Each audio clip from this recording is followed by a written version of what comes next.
Hello, everybody, and welcome to another RCT2 review. We continue head-to-head round 3 reviews.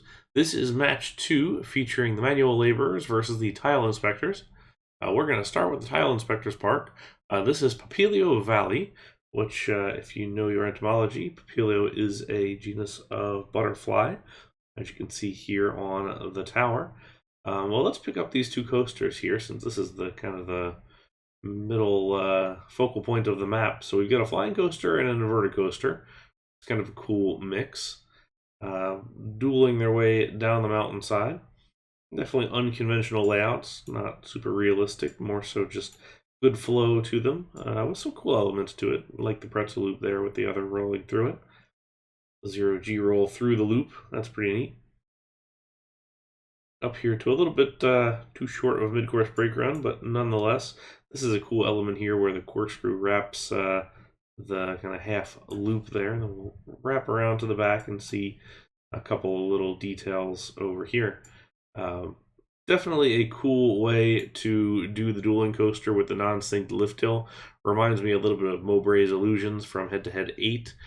So if you make this invisible, you can kind of see there's just two very, very different starting points, and the yellow inverted coaster there has got to be pretty much accelerated to get up the lift hill in time to sync up with the orange one. But let's take a look at the station architecture, which is gigantic. Got this very nice construction to it, some cool layering effects, like how the queue line wraps through the overhangs, and the butterfly on top is very cool. So definitely a good sculptural detail. Again, you can see the use of the tile inspectors little stall stands like they had from before. So once again, we're seeing all sorts of things.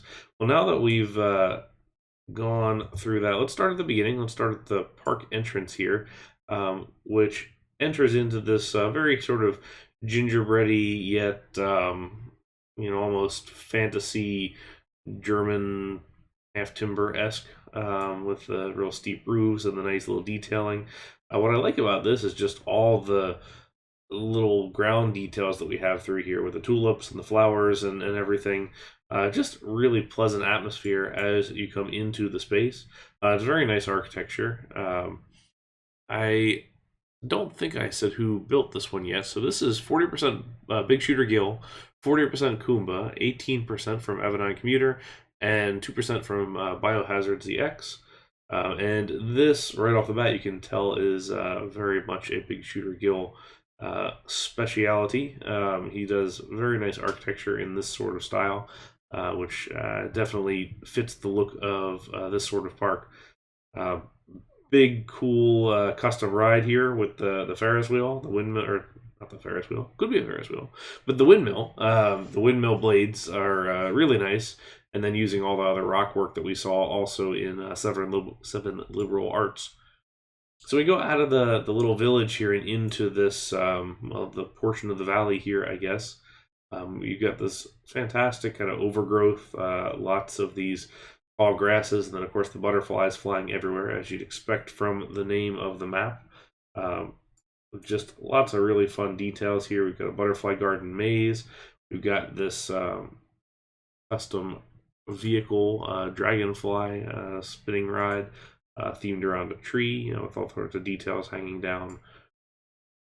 Lots of little stuff like that. As we continue along, we kind of transition over here into the bees in this location here. So this is Swarm, nice new custom shoestring ride there also. And then here we have the banks of the Twy.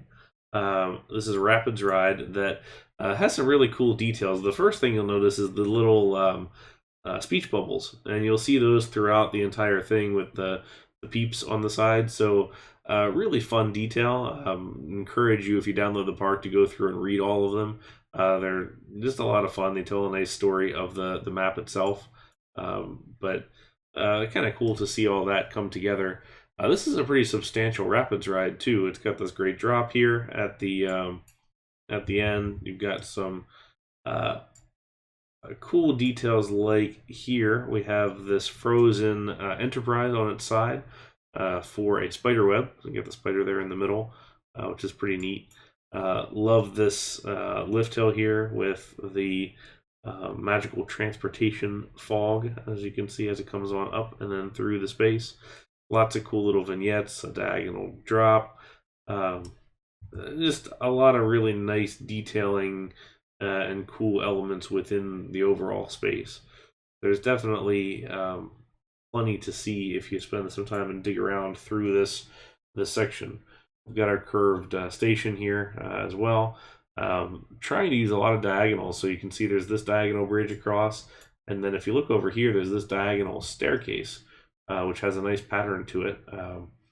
Kind of hard to tell it's a staircase until you turn to the side there and see it, but that's nicely done as well. And then we have our little spinning rooftop windmill here, another little fantasy element. So got our spiders, got our butterflies, we got the bees, and then we'll turn over here to this treehouse of sorts. We see the beehives as we go up using the pretzel stall, which is a pretty clever use of that. So we got a couple cool things here. So this little arc of ride track here is a zip line for basically supplies. So we have the treehouse supplies, a little pulley that goes along the side, and you can kind of see it coming up here and wrapping around also. You'll notice the zip line that comes off of the trees here. Love the roots. I've said it before, I'll say it again. The single rail track kind of revolutionized what we're doing with trackitecture, using track for architecture. This is incredibly well done. Lots of great details here. Love how he's the corkscrew over top of the section of the building. Just very nicely integrated into the space, and I like how you've got this sort of curvature of rock behind, so it builds all this architecture into the side of the rockwork. Nothing feels too towering, so the trees are nice and tall on their own right. And then just very pleasant pathways through here. Love the themed bumper cars here with the hidden base. So you can do a lot with landscape and everything else. Now, if we spin around, we get a nice fun extra down here. So these are ant colonies down here. So we add another critter to our mix. Loving all the different stacks here. Sort of looks like a termite mound in some cases. The ant colony structures here. Coaster supports maybe are not in the best spot here if they're about to fall through into the ants. So you can see all the nice use of custom ride again, and really putting that to good use down here through the whole space. But yeah, there's a lot to see in this one, and it's a really beautiful park kind of in its own right. I've always been a huge fan of this sort of heavy, lush landscaping where you're using pretty much every tile for something. Like there's dead space to say that it's filled with scenery, but it still has this great space to breathe. I mean, I hesitate to call it dead space. It's really just kind of open air, just themed area that really gets this great valley sort of lush feeling going on, which I'm a big fan of. And again, I love this sort of pathway where it's a naturalistic looking pathway. We saw the same thing in Esoterra, done really, really well. And I think it's done really well here. And the whole park, with the different themes and this big coaster and everything, it kind of reminds me of an older school head-to-head park almost, which is not a bad thing by any means. With modern detailing, modern rides, definitely new scenery, all these sorts of cool custom ride objects that aren't really rides, they're more so just scenic type elements. So lots to see here and a lot of cool stuff to do. And surely I think this could have been a winner against a number of parks this year, but unfortunately they went against what may still be my pick for the best park of the season. So unfortunately, this park lost to this park here. So this is Le Cordesille, the Heart of the Sky, or Sky Paris, as I will call it. And this is some pretty advanced stuff, and like I said, one of my favorite parks of the contest thus far at time of recording.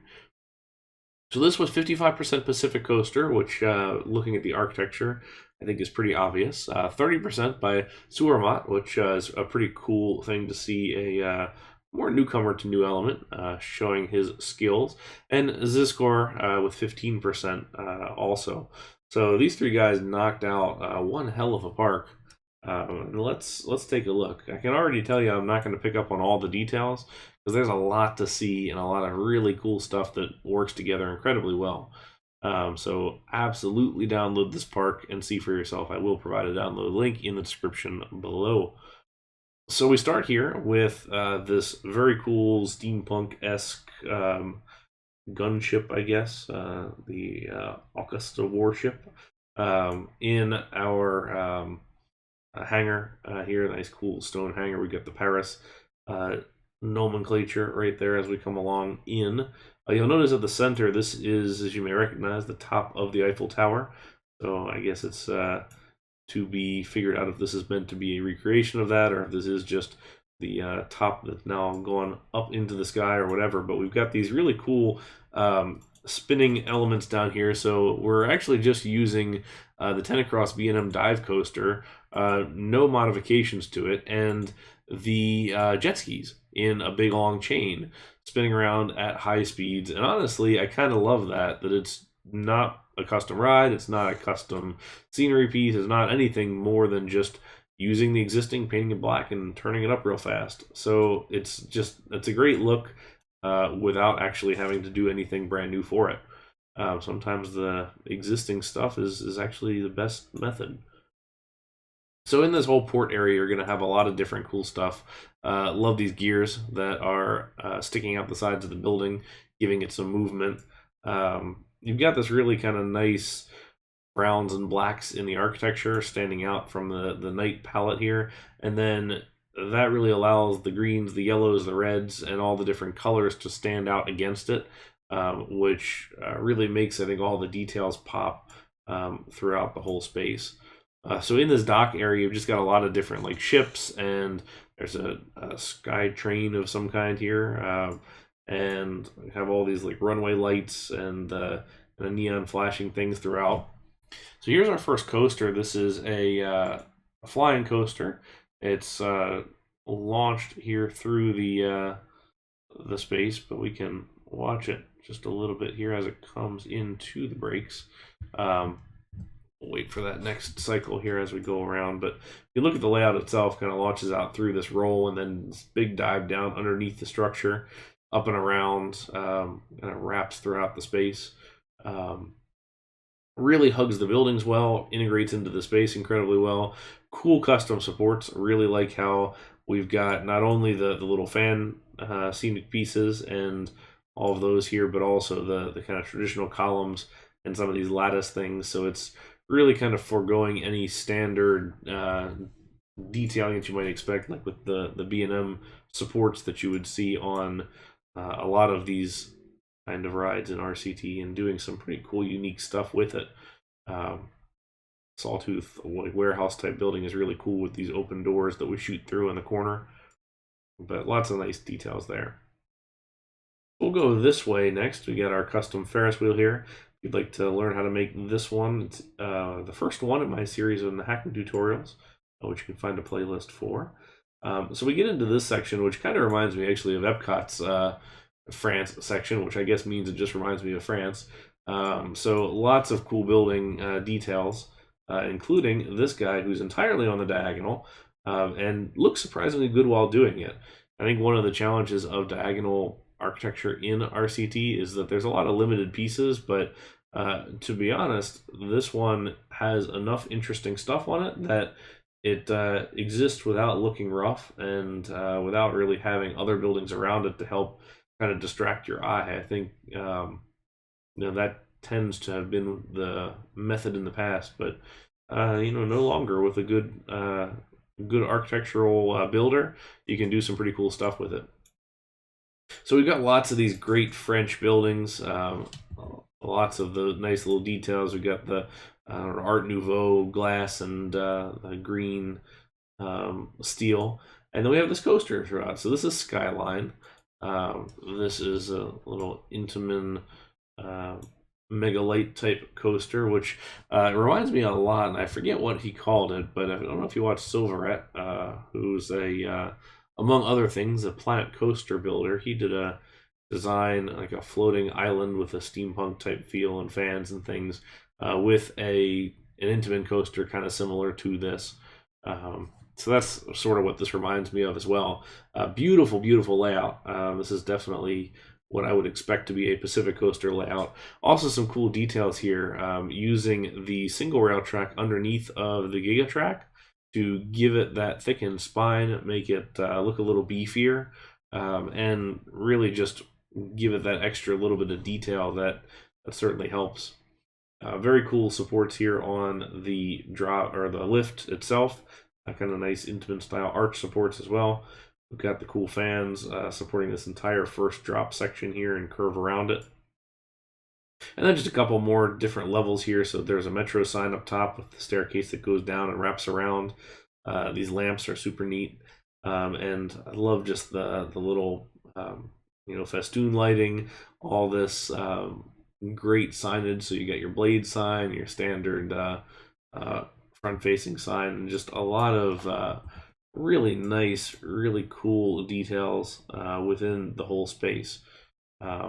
The curvatures or use of curves and diagonals are really nice here. So you get this nice smooth brick curving walls here. Same thing down here.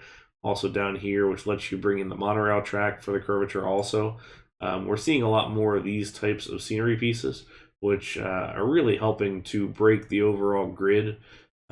Nice thing here being that the whole thing is blacked out is you can't even see the grid. So you really lose that sense of limitation from building that you might typically get when you have these sorts of curves and diagonals and layering and everything else to really help show that there's a lot more to it than you might otherwise think. So to our last little section here, so we got sort of 3 sections within this park. This is Moulin Rouge with the iconic wheel here. Again, wheel. Windmill. So I'm not on that one tonight. But a couple different things. So down here at the bottom, we've got the Tunnel of Love using the pedal swan boats, which I think is a cool use of that. I'm sure somebody's done it before, but it's been a while, so I don't really remember. Double station here. Reminds me of sort of the classic dark ride look.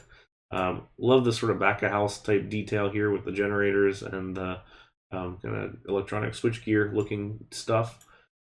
But again, architecture really just super, super impressive. Loving the curvature on this kind of mansard type roof line, lights on everything, especially on this whole section. You've got all these light up areas. So we jump through the entry to the Moulin Rouge and we have this whole big theater space here. Love the heart on this. And once again here, and you can see the other cabaret going on this side, which has the entertainers here named after Tile Inspector's members, which is always a H2H trope. And just lots of frozen staff and other type things. I do also like this down here underneath. We've got this sort of almost seedy underbelly of the whole space hanging out down below. And you kind of have that on the other side here, where you're coming from the metro as that comes up and wraps around the backside here. So it's a cool mix of these under the main occupied space. Got a lot of these support areas with just as nice and just as good detailing. Here's a cool disco here in the whole thing. So encourage you to definitely click on all the different characters, see who's there. There's a lot of frozen staff here. That's a bunch of the other members of Head to Head. And here you get another view of the theater itself with the upper level here that's got the curves to it. Very nicely done in that regard. But I'll stop there because I could probably keep on going for quite a while. This one is just fantastic, and it feels a lot bigger than a 60 by 60 map or the equivalent 3600 tiles. Just with the amount of detailing, the way that everything kind of sits and relates to each other, the layering on it is very subtle, but there's a lot of layering on this. There's 2-3 levels in pretty much every area.